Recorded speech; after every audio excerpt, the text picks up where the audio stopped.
Does appear that way. So I think they want Lucian Milio early with an Nautilus ban, potentially. It's in the cards. I think it's Jarvan Lucian right banned now. away does mean that there could be a Nocturne's there up. could be a tasty jungler available here. Yep. Monki gonna snap up that Nocturne. I really thought that Nocturne losing 20 damage on Q would have taken him out. But as a jungler, that one of the few that doesn't build Sundered Sky, he actually got buffed up pretty nicely this patch. As the Lucian Milio will come in on the other side for LGD. See if it's Milio now or if they want to answer jungle. Lee Sin's out of the pool too, which is one of the more common answers in the Nocturne. Can test some of the early camps and have mobility against his ability to attack you. So curious to see what Heng wants to grab, as feel like I've seen some Skarner from him and just kind of signing up to lose but create space for Lucian Milio. Could be in the cards here for LGD. Yeah, Trundle's an option as well. A little bit more of a Monki pick than a Heng pick, but could see that one come through as well as a decent matchup into the Nocturne. Looking for some range into this Lucian Milio. They're going to snap up that Caitlyn, and would they dare? No, this is why we don't talk about hovers. It's going to be the Bard to go with that Caitlyn. Honestly, a fun bot lane, though. I feel like Caitlyn is not seeing quite as much play as where I'd put her in terms of priority, as it will be the second time we see the Caitlyn from about this split. And Neferi does give you a nice way to play out of the traps and Bard, so if this ends up coming in for Heng, that's all right, but we're going to need to find some utility now for LGD. Whereas WE, we'll see what they want to find for solo laners, but I feel like they have a little bit more flexibility in what they can look for. Yeah, they're gonna rip just the Neferi here. Yeah, like you said, it's a it's a high priority pick. It's Heng's most played this year. In fact, now recently took that title with 10 total games played, but It's a lot. it's not individually a huge counter to the Nocturne, and doesn't have the best targets in the world yet. I guess the Caitlyn is somewhat immobile, but far enough range that you can't just Hound's Pursuit that any old time. We'll see what the rest of the draft ends up looking like here. Some mid lane options getting chipped away at by WE here. LGD preferring to limit what Cube can have. And of course, with the last pick, LGD may in fact be interested in some kind of counter pick for Burdol after he perhaps wasn't able to have the Cassante game he had hoped for. Yeah, I wouldn't be... Okay, we see the Blanc taken away. It's definitely into Karis. I've only seen one LeBlanc for Karis so far this split, but is something that Karis traditionally has played quite well in the LCK. Which is quite well in the LCK is actually pretty rare for me to say in the same sentence as Karis. So we'll give him the LeBlanc games, though, here and there. Kali taken away as well. Is it a lock maybe coming in? Are we going to see some lock contests going on? Gordo? Double Assassin feels spicy for LGD into not knowing what mid and top are. Seeing some lock answers taken away. I mean, Galio's up, dude. I feel like lock is almost unplayable into the Galio. But, hey, they're going to take it. They're going to take it. Let's find out. All right, Karis, show it to me. I don't like the Talia. Don't show me that. I mean, that's a fine counter. I'm not going to act like it's the worst thing in the world, but I would much prefer Galio. It's good with the Nocturne. Come on, man. Show it to me. If this is a Jace blind for Cube, that's fine. That doesn't preclude a Galio. I think it might be a Jace blind for Cube. That's fine. As Cube's going to get his hands on his two most played champions so far this split. And the Rumble, and now the Jace. And I think Galio stonks just went up. Show me Galio, baby. It's time. I think this is making life so tough for Tangyuan if it gets locked in. I mean, if you must. I don't even feel like there's great options for the Sylas this game. Lock is fine, I suppose. Ounce Pursuit can be kind of fun. And you do match up okay into the lock. Aurora. But I prefer this. A lot of damage now for Team WE. Not a ton of utility, as they will be reliant on Nocturne Bard for that. LGD. What's wrong with Galio, man? What did I miss something? Did we nerf him? I would not like this pick. Ugh. Well, so Renekton for me loses on side into both Jace and Aurora, which is why I don't like it. It does give you a way to at least get out of Nocturne if Nocturne's coming your way. Kind of a weird draft though. I've seen some comp against Jace, Nocturne, Aurora, Caitlyn. I've seen Neferi and Locke be good as a tandem because they bring so much damage to the table. They can just win mid 2v2s. So I think the idea for Karis is using Aurora to maybe be able to escape that a little bit. Kind of like how the Renekton needs to escape out of Nocturne, but we'll see if Heng and Tangyuan can get big enough to go assist bot. I'm kind of worried about this game overall, as I feel like there's a bit of lack of utility on each side, and whoever gets ahead first might just do some solid snowballing, because I don't really know where the crowd control comes in to turn things around. There is, only Renekton has crowd control, like hard crowd control for LGD. Yeah, and you're talking about That's tough. Tangyuan getting rolling. I mean, how are they getting rolling, man? I just don't see how Lock the Fury are gonna. I apologize. Milio Q, form a hard crowd control, Gordo. You know, that's on me.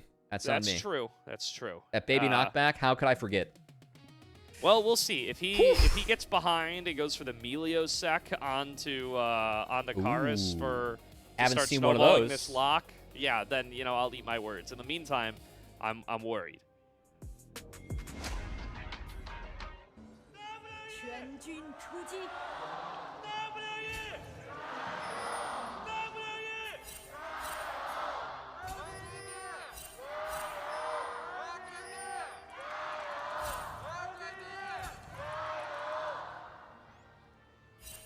I feel like this was the angle for like a Burdol, Ornn, or Gragas. Just a little something more for, because playing Lucian Milio in a game with no crowd control, it feels awful. It does. Coming from I'm trying to be consistent on that, because I was the guy that said, why is the team with the Cassante banning it out from the Rumble? Because I just think pairing wise, Rumble doesn't want to play with Milio.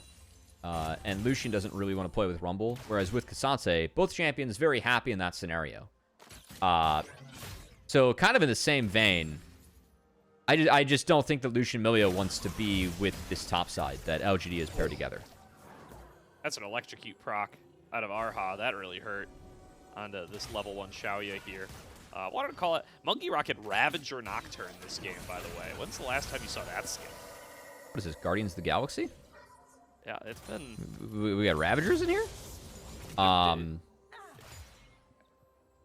I don't know. It's like Orange Pumpkin Nocturne. Nobody picked... It was one of the released Nocturne skins. Nobody picks this thing anymore. Is it a good grow skin, or is it just a grow skin? Because there are some good grow skins. I don't know that it's gross. It's just... It's very... It's kind of a good-looking gross. Yeah, you know? It's like... It's kind of in the Frosted Ezreal realm of things, where... It doesn't really have any visuals or anything going on, but it's a nice little recolor. You know what? It would probably be a chroma today. Maybe he's just looking for the yellow on black, which is what catches your eyes the most. As currently what's catching our eyes the most is Shaoye going down quite low in the bot lane. Kate Bard taken off. That's a lot of waves lost here. So Kate Bard doing something in the lane phase to get themselves a pretty significant lead. Something that we'll see if Lucian Milio can bounce back from. Do you think that once ults are acquired, good chance for Lucian Milio to find fights, but that's going to be quite delayed off the landing of About and Erha. Yeah, I mean, great start for About and Erha, right? Just going to be able to build up that early lead. They're going to take a recall. They're going to come back to lane with an extra longsword or whatever it is. Yeah, 2 longswords. Wow. That's real nice for About here. I'm just going to be able to continue to abuse that range advantage. And Erha already out and about here. Heng waiting in the wings, going to see this invade come through, but seeing and responding to are not the same thing. Oh, quite the trap. Yeah, they actually don't spot him on the Scryer's Bloom there. They're going to get aggressive onto Chris. Locke's got a TP, but Locke's TPing behind. Being channeled by Tangyuan. Do they see that this is going down? Now they know that Heng is here. They're going to call over Karis. It's going to be a full-on 3-on-3. Monkey connects the fear. They're going to take the magical journey on the way out. Locke going to be able to lock down Monkey, and that's one way to get Tangyuan rolling. You don't have to attack Karis. You can just pick up the free double kill waiting for you in your own jungle. You know what? Really cute play coming out of Heng and Tangyuan. Just playing around the vision again. It's not like Team WE didn't do their due diligence. They walked around. They hit the vision cone. They just didn't find Heng, the dog waiting in the brush, waiting to be unleashed. and the ability for him link up with Tangyuan off the TP back. That's a lot of gold going over to Locke's pockets, and we have seen Locke do a lot with a little bit of gold in his pockets, so we'll see what Tangyuan can do with that. Giga Chad move. Tangyuan recalled, picked up Dark Seal before that TP. He's got 4 stacks now. Oh, yeah, he knew. He knew he was like about to that. cash out. They did have that was a hell of an angle. That was a winning play once he TP's in. But well played, well managed. As, again, the Renekton isn't here to win lane. The Renekton is here to be able to escape Nocturne and survive and try and be some front line. But we don't like the Renekton this game, Gordo. Yeah, I mean, Burdol's proven me wrong before. I'll give him a chance. He's a good Renekton. He's It's a good just Renekton not a good player. champ this game. Yeah, it just feels like it's not what it used to be. Top lane has left our good Croc friend behind, as well as a series of nerfs from a previous meta that are still weighing down on him, perhaps a fair bit. Somewhat what happens when everyone's willing to blind Gnar. Plus Croc. We need a meta where he can go Tiamat and do the animation cancels on Q again. That would be a much better time for Renekton fans out there. Well, Tangyuan's making his way down. Has yet to be spotted. And Fury's going to be spotted walking mid over a blue ward. Was pinged out. Yeah, there's a lot of on my way pings coming through. I think both teams somewhat interested in making a play around this bottom lane. They take the full magical journey altogether, but Chris was far enough away that he's going to be able to just walk on out of there, and I'm going to be able to continue just farming up on his top side. He's pathing towards the bottom and does not appear to have any fear of WE taking this dragon.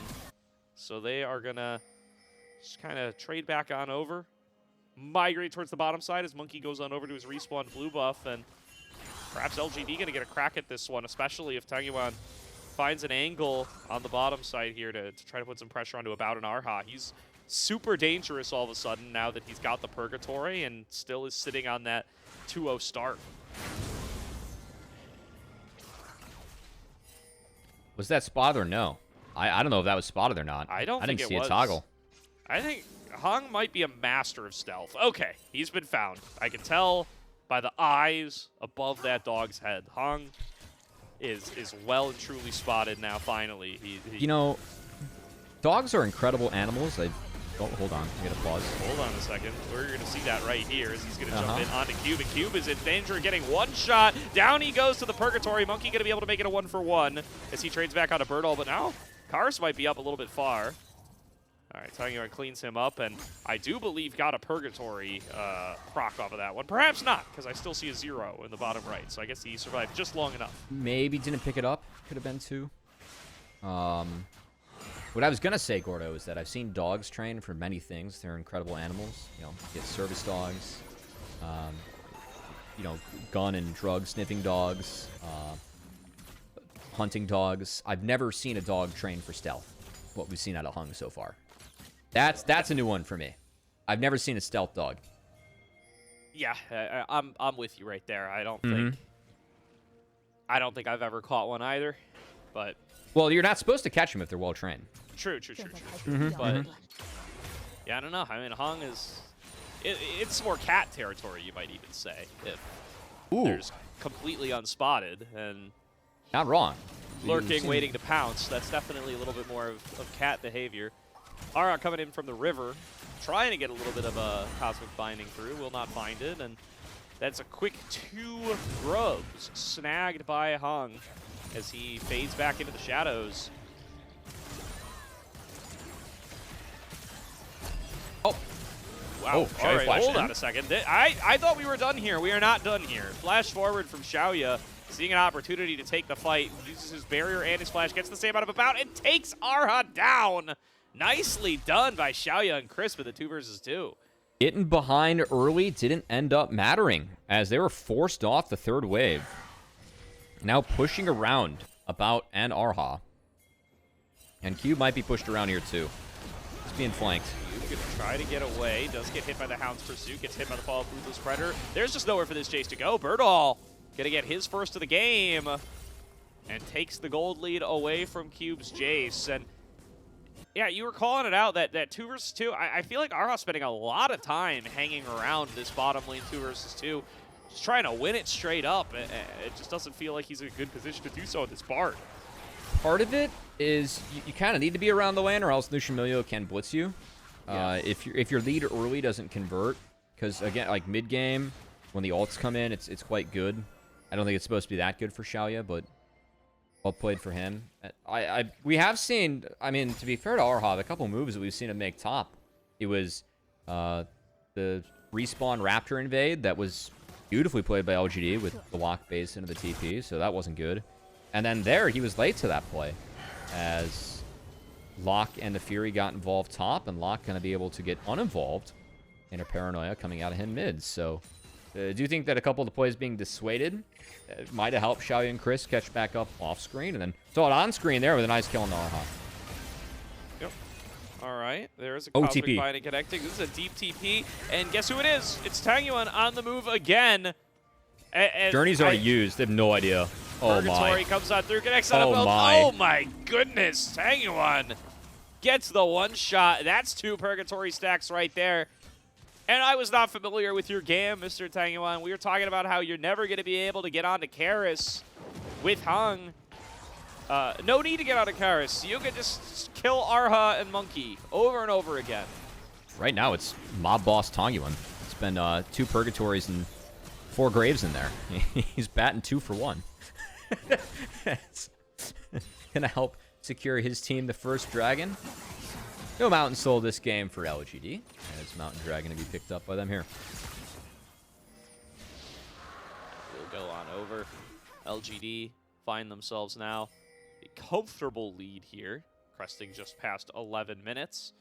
Yeah, we're in the territory that we were scared of, where in a Fury Lock are strong enough that they can just brute force you down. Yes. Now, still going to be the possibility to just keep enough distance that they aren't able to get in there, but that's going to require tracking Heng, and that has been the hardest thing for WE so far this game. Heng has repeatedly just been able to fade into the shadows and gone completely unnoticed, and if he's able to continue just dancing around any vision set up by WE, then he will find these angles and he will find these kills. Speaking of which, kind of curious to see the Eclipse on the Fury. We've usually seen the Voltic Cycle Sword, but Eclipse did see buffs this last patch. Riot noted they were trying to push Thunder Sky out of the meta a little bit, so buffing up Eclipse, giving you more reason to build that first part of it. Obviously, in a Fury, not a Sundered Sky builder, but still going to take advantage of those buffs here, as a little bit more of a shield and a little bit more upfront damage on that first Hound's Pursuit. At least this item being elected to be at least opted in towards instead of the Cycle Sword, which Nefiri also really takes advantage of. I don't think we're going to get both, but might be looking out for that just in case we do. Feels like it's almost like, you know, the Cycle Sword's not bad, but it's, you know, the best in slot, I think, definitely helps you out a little bit, because you don't need the basic attack to take advantage of the Eclipse. So you can get into these like kite back patterns on the Nefiri where you're just double queuing, and you can still get your maximum value out of the Eclipse. So I think, you know, it's not enough to have caused her to build Eclipse before, but I think it's something that you'll appreciate now that Eclipse is a little bit stronger of an option. Cube was tailing here. This is weird because they're opting to play 2 lanes instead of 3. I think they were worried that Cube might have been dove top, in which he was going to be dove top. So down to Grub, Team WE is going to opt into a turret race where they bring Jace bot, and they're going to win it out. So first brick, Team WE. Nicely done to get a little bit of gold back, and they're going to even jump onto Crisp here, seeing if they can finish him off. Breath of Life keeps him alive for a little bit longer, and now it's Shaoye who's going to have to Relentless Pursuit back over the wall. Burdol TPing in. They don't want to let this one go. Can WE manufacture a response? TP right in onto the trap. Double trap combo with the headshot. Sheesh. Comes through for about just to chunk Burdol out, and he's going to be thankful for that that TP shield, because, oh boy, he might have just been straight up out of the fight otherwise, and they do not successfully make the collapse happen. Now Cube going to get a response TP up on the top side. He's going to be alone here for a little while. Nicely done by WE. They make their pick. They waste some resources from LGD, and it doesn't cost them much of anything. Yeah, I mean, that trade went down, so because the TP from Burdol came in, the turret couldn't be traded out. That was kind of the initial player trade that happened, so... Interesting. I did actually kind of like the decision to bring Cube down. I think he had Flash and TP up. I just feel like Cube looked at Burdol and Heng and went like, I can't deal with this if it's a 1v2, so I might as well get something for my team and not go down. Does put him a little bit further behind Burdol, though, in this matchup. And with Stridebreaker, Cube's going to need a wee bit of help. I do like Jace and Isolation in this matchup against the Renekton. But if you get ahead as the Renekton, get an item like Stridebreaker that helps you close the gap, I think we might need a little bit of help on Cube's side if he actually wants to play into the Croc and play the lanes forward as you would ideally like to as Jace. We'll see if that's where Monki wants to take his time and his paranoias.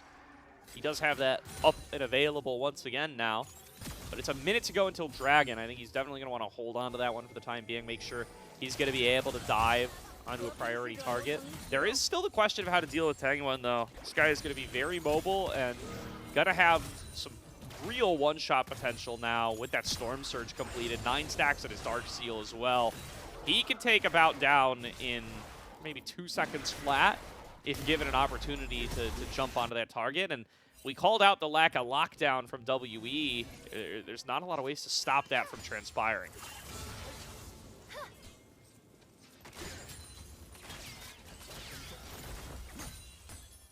And not a lot of ways on both sides, honestly. I mean, obviously, Bard brings a lot. Nocturne, Kate help out or bring some, but not like the insta-CC that you're looking for to deal with stuff like Locked in Fury 2. That's kind of why I find... You're crazy, dude. Yeah, he's really committed to stopping that B. That one might have been a little bit personal. I mean, you can just basically walk back from that distance. With that was good info for right? Drake. Yeah, it was good info for Drake. I think that Tangyuan has to burn TP now if they at least hit it. But enough of LGD shows where they want a Caitlyn base too, so they're going to take that before they decide to do anything, and Heng's going to pull it. Yeah, got the Hounds on it at the very least. And, wow, recalls from Monki and Erha at least being looked at. They're not going to challenge this at all, actually. WE trying to just see if they have a moment for Cube to push onto this. Tangyuan up here to answer him, though. They're going to try to attack the Fed lock instead. Karis coming in from behind. Tangyuan wisely just going to back on away, recognizing that this would be the one play if WE are not going to challenge the Dragon. Still, I think they're going to be isolated up here with the turret. I think they should be able to take this one.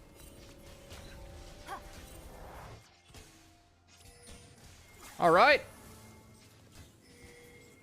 Team WE, I think continue to make good map plays to bring themselves back into this. Again, I don't think that LGD have a lot of tools.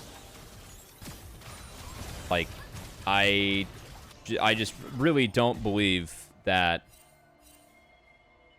Like, how do you find engages as LGD outside of a Renekton angle or port, or just sending the Fury and lock in? I think that has to be it. But with how WE's been playing, I think that they've been kind of, A, preventing some of those angles, and B, Monkey's been hunting around them, which I've quite liked. Yeah, I'm surprised they haven't been able to find a place for Tangyuan to just full send it. Just step on up, either get a Hound's Pursuit in, get a double dash into a Ruthless Predator onto Cube's Jace, press all your buttons and try to one-shot somebody. I feel like he's been in that territory for a while, but unless he's TPing a mile behind 2 vulnerable targets, he just has not really gone for any of those plays yet on this lock.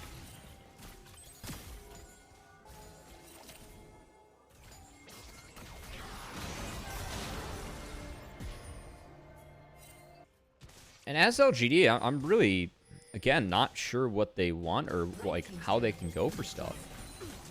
I think it just has to be a slam forward, but they're just not doing it. I mean, they can drop Rift, but yeah, I mean, you're dropping Rift in front of a Bard. Into the wall. Into the wall. They might, if they can reset and get another charge, that'd be nice, but not gonna be the case. So keep mid-outer alive, and I think that taking mid-outer for LGD, especially this game, matters. Because Nefiri and Nocturne being able to sneak into the jungle, or at least play on the sides of mid, that can create a lot of angles and a lot of pressure on Team WE. That doesn't exist right now because I don't know where or how they can force. This is kind of why we were saying... Another part of the reason we didn't love seeing Renekton here, and where Gragas or Ornn, or I mean, even just bringing back a Scion could have fit. Helping with engages. As it does feel like the vast majority of the plays that have been made this game, even though it's 7-2, have been made by Team WE, right? It was that TP play that led to the most action, and then a forced top, but the rest has been Team WE. Sure has. Yeah, I mean, we keep circling the drain on this same point, but... All right, hold on. Monki playing pseudo ward here. Finds Burdol, and it's just fine, but I look up at the top side of the map here. It feels like it's got to be these guys just picking a target and going, and 10 minutes ago, there were targets ripe for the picking. You could have wandered into any lane and just full sent it. Now we're 20 minutes in. The traditional laning phases are a bit broken. Turrets have fallen down in the side lanes. And I think that's a lot less likely. Attack. Okay, here's one. You could go for Karis here. I don't think you want to go on Aurora. Yeah, because between worlds, you create so much space. Really good defense available for Karis with that one. Okay. We walk into the Fury. That might, or Lock. That might change things. Oh, dodges the Purgatory, but I don't know if that's enough. Hound's Pursuit coming on through. Karis barely staying alive. Gets the flash over the wall. It's going to be Shaoye showing up to give that last little bit of damage, but now it's a Paranoia on the bottom side. They're going to attack Burdol in the same moment. They're starting Baron down to support. Burdol trying to fight this one out, trying to trade 1-for-1, just barely can't get it done. Monki stays alive. It's a 1-for-1 of the cross map, but Baron is being ripped. LGD. Wow. I think they're going to get this. What a mess for WE. I mean, they took the wrong target, right? They went on the Renekton with the Nocturnal. That is the one bad target, or one of the bad targets that you can find. Burdol nearly turned it. But, I mean, Smite stuck bot. Baron's down. Karis, I think, does his best to play out of this. Maybe Erha, it didn't have Tempered Fate up yet. I was like, maybe he could have thrown an ult to help. I think it's an RFC proc. That and Milio W that helps Lucian get the last auto attack. But Karis did his damnedest. I do think that after he plays that wave top, can't walk straight down. Probably had to exit, given that control of that river was being fought over. His Monki barely lives. I mean, one tick of dominance and he goes down. That's important for the next dragon, because Baron's on the shoulders of LGD, have an opportunity to get themselves a soul point here. Let's see how they pull the trigger, how they find the engage. I'd be curious. Because that one was Karis walking into them. Yeah, there's a solo queue lesson in there. You know, you don't have to be proactive all the time. Sometimes you just mill around for long enough, the play will come to you. And it comes to them, in fact, as Karis ends up going down. But Dragon getting ripped here. Here's the angle. WE with control. Karis coming around on the side. Big between worlds across 4 members. Shaoye going to be the first one to fall. Burdol up next to the menu, but they were able to blow up Monki. Doesn't seem like it matters. Tangyuan collapsing on to the Aurora. Will get that one done. Purgatory connects only on a cube. No follow-up damage there. It's a 2-for-2. Mid laner and bot laner. Or sorry, mid laner and jungler for top laner and bot laner. WE maintaining control over the Dragon. Tangyuan stepping up a little far. Will be able to get back out, though. No problem. Plenty of mobility on that lock.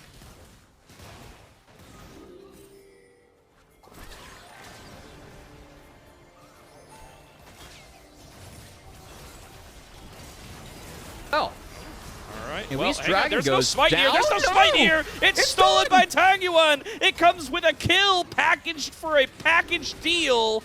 And now going to be able to claim Erha as well. Oh, there's the perfect kick on the Ultra Mega Fire Kick from Chris to pick up a second. And just like that, LGD get 2 more and Dragon. It's a bit of a goofy series tonight, Gordo, and it continues to get goofier. It continues to get a bit goofier. As it might be a giveaway 2 souls angle and see if you can win both games. I like this pull and fight from Team WE. Tangyuan is looking for the flank, which could be set up around this river wall. Doesn't find it this time around, though. As the trigger was pulled fast enough by WE to go in, take the fight. Was a big between worlds that was the big difference maker. I'd say nothing else too interesting of that one. But do like how WE at least decided which side of the fight to take it on. It did help ensure they had a numbers advantage. As Tangyuan wasn't quite able to join with his death cap second lock. they will be able to get this outer bot turret. And we're going to get a while before the next objective comes up. It really comes down to how safe WE can play. Because, as you keep saying, LGD are short for angles, and we got to see in that last fight that when they pick the right one, they can have a pretty successful team fight. They were able to keep Locke out, keep him from achieving much of his game plan, at least until he came and blew up the re-engage. I don't know how I feel about chasing Crisp there instead of just trying to finish off Heng. Perhaps just calling that it wasn't going to be possible. And it ends up being pretty close of an exchange at the end of the day, but that's just going to get harder and harder as Karis continues to stack up items and continues to make these between worlds really hurt.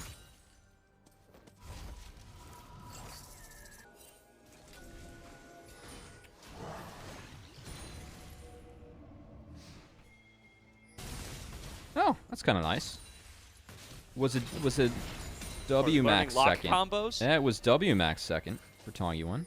The death cap second was what obviously that's what I can see, but also what I was focused on. That's a kind of a goofy one. My thing with death cap second has always been if you're a hat, I think it's okay, but it's not exactly efficient. Like when you finish it, it's just that once you get bonus items past the death cap, then you're stronger.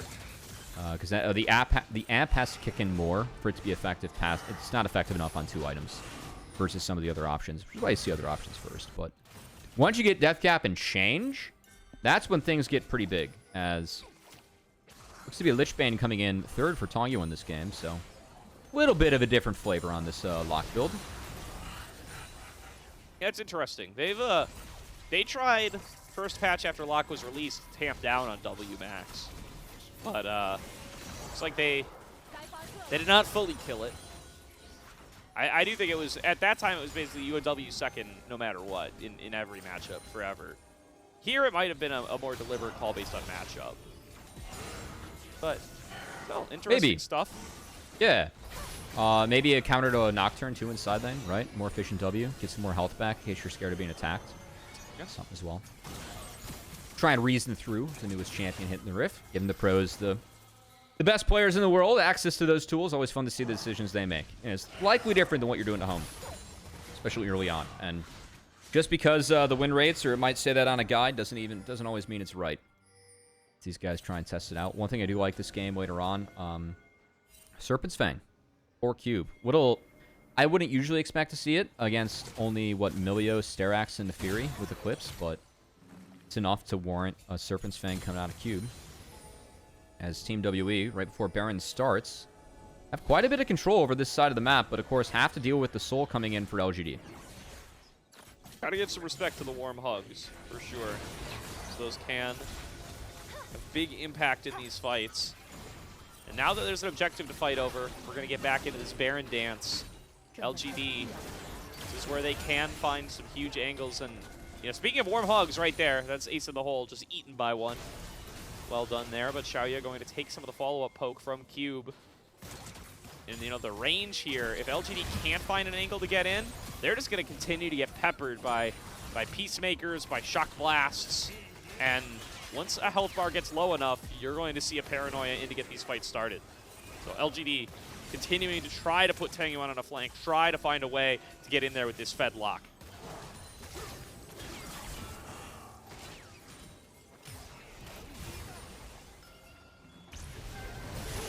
Oh, he's going to send it on the block. All right, flashed after. Managed to hold on to that unspeakable terror. And they do make the pick, shut down onto About. Okay. Nice stuff there, but now About might be up too far. Flashes on the wall and pulls Nefiri with him. Heng in the middle of 3, manages to get 1 kill, manages to get 2 kills. Heng is just at full HP, tearing through all of the members of WE. Karis and Cube are where all the damage sits, and they just weren't there to back up their teammates. This is soul to LGD. I think about the flash, even though Nefiri followed through, because usually you'd be like, okay, flash after Nefiri lands, because then you break, like you use the wall to create space. I think he flashed with the idea that Erha could have helped him, and there was no help that came from the Bard. It was a well-timed W by Nefiri that put him airborne and actually locked down what looks to be another soul and a potential Baron for LGD in a game that we didn't love their draft, but this one feels like Is it locked up this time around, Gordo? Or do we prefer the better draft WE again? Burdol falling incredibly low. WE trying to take this 3 versus 5, but I just don't know that they're going to get around in. Tempered Fate comes through. That's interesting. No Paranoia is available. Monki trying to find a pathway in. He does get in there onto the back line, but where's the rest of his backup? It's going to be Purgatory on top of him. He gets absolutely one-shot by the power of Tangyuan. Can they try to navigate out the rest of this fight? Cube's already fallen on down. There's no damage left. Karis is next up on the menu. About and Erha are forced to retreat. LGD get 3 kills on top of their Baron. The lock do be big, and the resets are coming in for LGD. Looks like this is going to be enough. As Team WE, I like the idea of this draft better than LGD's, but the ability for Lock the Fury, if they do get going to brute force in a game that has very low crowd control on both sides. And for me, the crowd control for WE does not deal with Lock the Fury that well. This seems to be the difference maker. 2, Good night. 3, the nails. More than enough for Tangyuan to hunt down About. Blows him up with that Storm Surge. And like you said, this might be it. Final nail in the coffin, pun intended, for Tangyuan there. And this is going to be the win that quals them to the upper bracket of playoffs, Cubby. That's right. LGD, of course, needed 1 win tonight to make sure that they were not in the bottom 2 of Group Ascend, are at least seed 6, and do have 2 lives in that playoff bracket. So a significant win if LGD were to pick it up. And one that, again, frankly, in draft, I didn't really think like this was going to be theirs. But made some, I'd say, better plays as this game went on, Gordo. It feels like on the flip side, the Team WE, the last couple of team fight setups we've seen, hasn't been that good. No, it does not. I like the play on the Tangyuan, but how they retreated out of it that was the wrong answer for the last one, right? For sure. And I mean, again, it's so crazy to me that on the Nefiri Lock comp, LGD have been able to just kind of let WE come to them. They've been able to wait for Monki to cast Paranoia. They've been able to wait for somebody to step into their jungle and punish over and over and over again.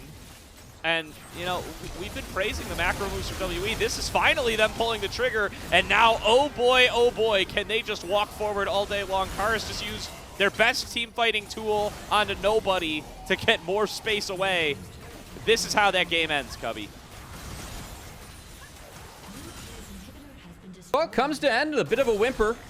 But honestly, a roaring series so far, Gordo. It's been back and forth. It's been a little weird tonight. But we're going to go to a game 3 with LGD, frankly, playing the better series so far. No doubt about it, and they will be rewarded for it. Regardless of how this game number 3 goes, Thunder Talk can no longer catch LGD. They have locked top 6 for the split. They will be moving on to the upper bracket of playoffs. No play-ins necessary for them. Thunder Talk and EDG will be your play-in teams for this upcoming playoffs. Congrats to LGD.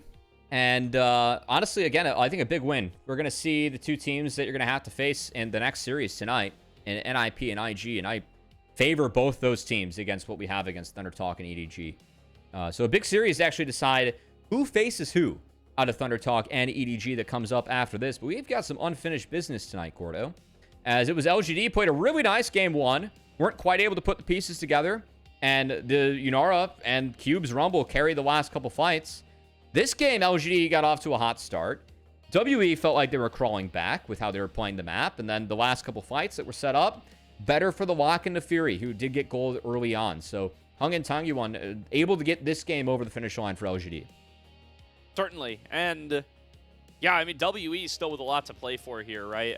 LGD kind of now locked in place. Doesn't really matter for them in regards to their season end. But of course, you do want to end your split with some positive momentum going in your direction. You're going to get to play Thunder Talk tomorrow as well. An opportunity to maybe pad up your stats a little bit, test out some strats, whatever is necessary. WE need these wins, though. JDG breathing down their necks. They are at 6-6 to WE's 7-6. A win here, even a win here, will not put WE out of range to be caught by JDG JDG still left to play EDG and Top Esports. So WE might become some Top Esports fans here after tonight, especially if they end up dropping this series. Yeah, and that it's kind of funny just having the last week of regular season, how many things are still up in the air or being slotted in. Because, of course, now LGD slotted in the 6th. I don't believe they can move from there, given the results of everything else going on. But for Team WE, of course, that fight for the 4th seed, as you just highlighted, Gordo, really big, really important. Is their last chance to at least create a gap between them and JD Gaming, who do get 2 shots to get after it. And, well, when you got EDG on the schedule, you at least... outside of the last week, you had to account for that being a win for your opponents, you know? And a little bit more contested this week, thanks to EDG. Exactly, yeah. After the last couple of EDG series, I don't quite know that I want to mark them down as an auto win for JDG. But if you're WE, you definitely don't want to count on it. So you definitely want to, you already have a 1-series lead. You're probably not too confident in their ability to 100% lose to EDG. It's definitely seeming like it's more likely that JDG will be able to take that one. And Top Esports have lost some goofy series as well that you would not expect them to. So you really want to have your fate in your own hands, and that means winning tonight's series. And that means not going down 6,000 gold in the first 20 minutes, which they have done 2 games in a row now. I think it was a little bit earlier than 20 in this one. Might have been earlier than 20 in game number 1 too. It definitely was earlier than 20 in game 1. I'm trying to not be inaccurate. All right, I'm giving wide leading on the margins. side of caution. We are leading on the side of caution. We are, but this play really decided the game because I just don't. I feel like Renekton's just the one person that you can't Nocturne ult, and. Yep. I feel like Monki thought, because he pulled it off at 20 minutes, maybe this is the one wave that we can do it, right? And they can't Baron, but wasn't the case. As, of course, they took Karis down to the top side of the map, so it just ends up being a win on both sides. And then this Dragon Flip ended up being expensive, as Tangyuan was able to sneak in there, and that ended up helping secure the soul for LGD as they get the next Dragon. So, yeah, awesome game by Tangyuan here. He's gonna walk away with the player of the game for this, no doubt. Probably Pog. Yeah, he's probably Pog. He's player of the series so far, frankly, after 2 games, because he was not the problem on Rise that first game. No, he did a lot. Just wasn't quite able to get the job done on his own based on the team composition. But a really strong lock performance here, even on a team comp that we didn't necessarily love for it. I'm gonna once again say that I would have liked to see Galio this game. I think it really would have. It really would have helped them out. You know what, Gordo? I think going back, I think a Galio would have helped out a lot. Yeah. And lock the Fury, I would have made the Renekton better, which is fine. But you have a Caitlyn. Maybe just doesn't want a Galio and Emilio. But I think having a big frontline / the control that you give to a champ like Caitlyn, with champions like Galio, that's where Galio can really be a high-value champ. Because you're not picking Galio for the damage, right? But the control that he brings is immense. So yeah, no, but was not meant to be. And instead, going to find ourselves going into game number 3. I'm very curious to see what the drafts look like here, because we've had some criticisms with the losing teams, or the winning teams draft now in both games here. And we've had some criticisms with exactly how these games were able to be played out from one of the sides in both games.